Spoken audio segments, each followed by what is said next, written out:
What's up, gang? So I got a story time real quick. I like to do it fresh.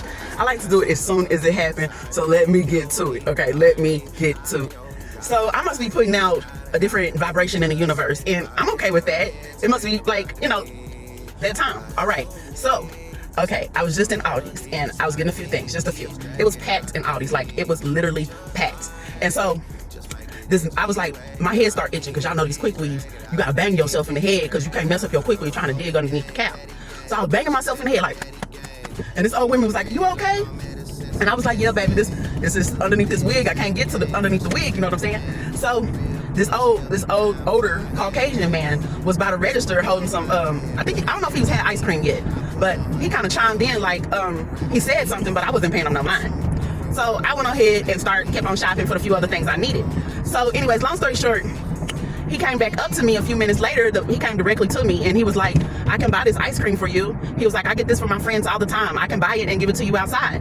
And I was like, "Oh shit, he having an episode." That's what I was like, he having an episode, because he was just walking up to random strangers talking to him. And I was one of them, but he was like focused on me. And then he stopped being focused on me and he was just like waiting in line to pay for the ice cream. So the lines were packed and it took a while for him to get to the front, and I was in the other line waiting. So long story short, he ended up getting out of that line when he got up to the front, and I was like, "Oh man, he's having an episode," because he's older and like this is looking right. He's having an episode. That's what I'm thinking.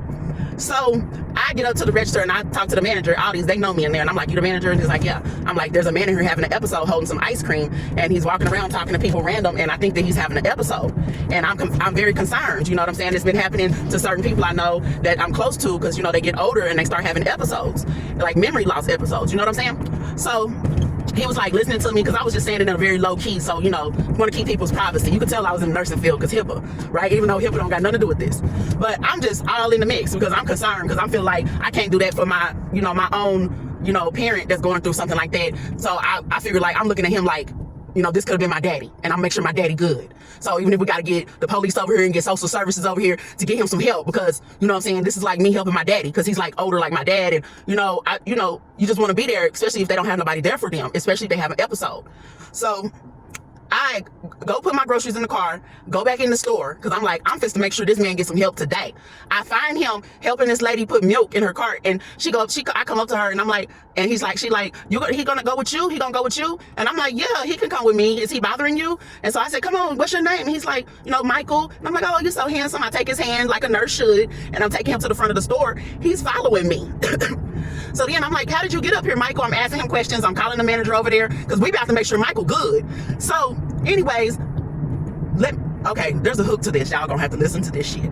So we get up to the front, the manager right there. We trying to get answers from Michael. Michael's answering all the questions.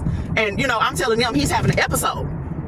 So the lady comes that he was just with, a Hispanic lady. And she's like, "What are you doing with him?" And I'm like, "You told me to take him, get him off your hands like he was bothering you." She said, "He's with me." I said, "Lady, he's been walking around this store acting like he's deranged. If he's your client, you need to keep a hold of him. You need to keep a hold, because he could walk out this store anytime." And she didn't speak good English, but she knew what I was saying. So it's all confusing. So I was like, maybe I'm just tripping or something. So I leave out of the store. I'm like, "You know what? This ain't even my business. Let me go home," because he got somebody caregiving with him, right?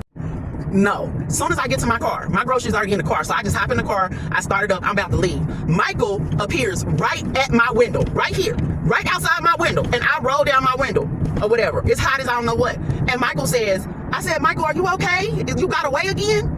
He looked at me directly in my eyes like this and said, "I think you cool and I would like to fuck you." So this whole time, I'm thinking Michael crazy. Michael telling me, no. I said, "What was with the ice cream, Michael? I thought you was having an episode." He said, "No, I was waiting on her to check out. She over here getting some groceries and it started melting in my hand, so I put it back." And I'm like, he's like, "Do you think I'm crazy?" I said, "Michael, I thought you was crazy." He said, "No, I like how you look." And he was like, I wanna talk to you. I wanna take you out to lunch. And I said, "Michael, I thought you was having an episode." And he was like, "No." He was like, "No, I'm trying to be your friend." Long story short, of course I gave that old man my number